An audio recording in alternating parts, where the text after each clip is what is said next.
বিসমিল্লাহির রহমানির রহিম। আজকে আমি মাংস রান্নাটা আমি পুরোপুরি দেখাবো। আমি দুইভাবেই মাংস রান্না করি, একটা হচ্ছে আপনার মেরিনেট করে দিই, আরেকটা হচ্ছে মশলা কষিয়ে দিই।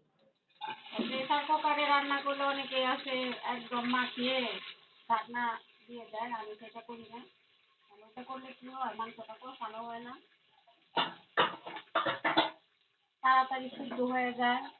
এই তরকারিটা খাইতে আমার খুব ভালো লাগে।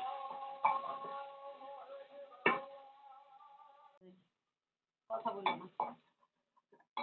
এটা এখন আমি একে একে মশলা দিয়ে দিব। এটা হচ্ছে আপনার গরম মশলা বাটা আর হচ্ছে জিরা বাটা।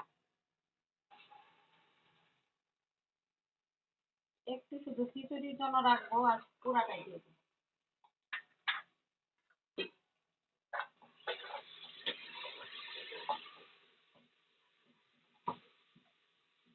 একটু পানি দিয়ে দিব।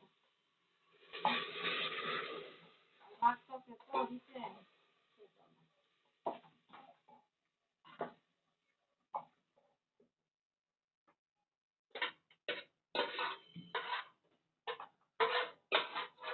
এই যে লবণ দিয়ে দিলাম 2 চামচ, তারপর আমি টেস্ট করে আবার দিব।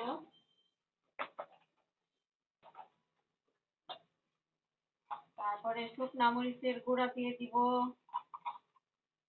3 চামচ দেব। একটু ঝাল ঝাল না হলে গরুর মাংস ভালো লাগে না।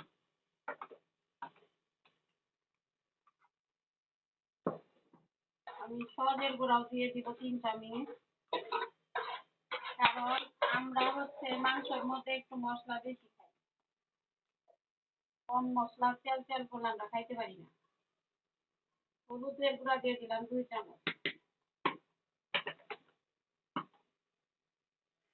তারপরে এই যে আদা বাটা, গরুর মাংসের মধ্যে একটু আদা বাটার পরিমাণটা একটু বেশি দিতে হবে।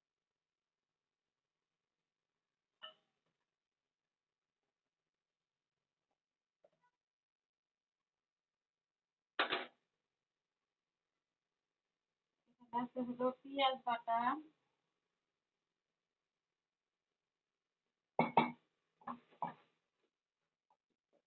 আমার ব্যাচেলার ভাই বোনদের জন্য আমি, বা নতুন গৃহিণী যারা রান্না পারে না তাদের জন্য দেখাচ্ছি।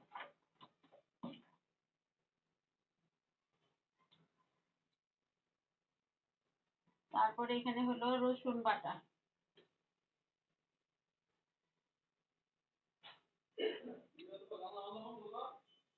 রসুন বাটাটা দিয়ে দিলাম।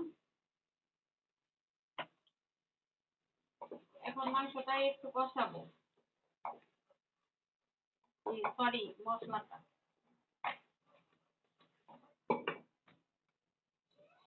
এই তো আমার মশলা কষানো শেষ। এখন আমি মাংস দিয়ে দিব একে একে।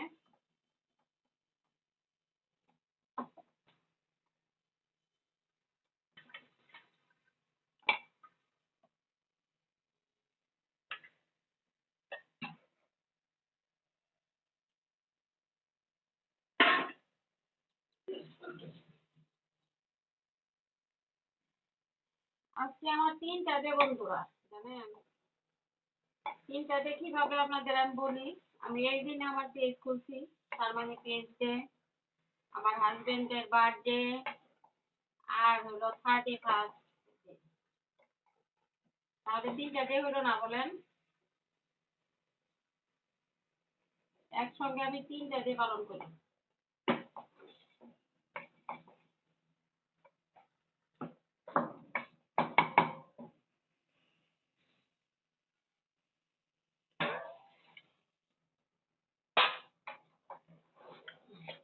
কষানোর জন্য পানি দিয়ে দিলাম।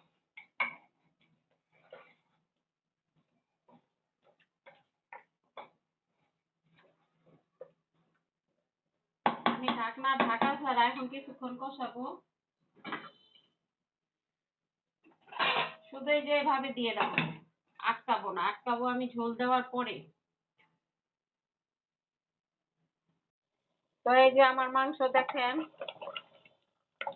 আমার রান্না কেমন লাগে আপনাদের, যদি ভালো লাগে প্লিজ প্লিজ প্লিজ আমাকে বেশি বেশি করে সাপোর্ট করবেন। আমার পাশে থাকবেন। এখন আমি বন্ধ করে রাখবো, আবার খাওয়ার সময় গরম করতে হবে তো, নয়তো ঝোল একদম কমে যাবে।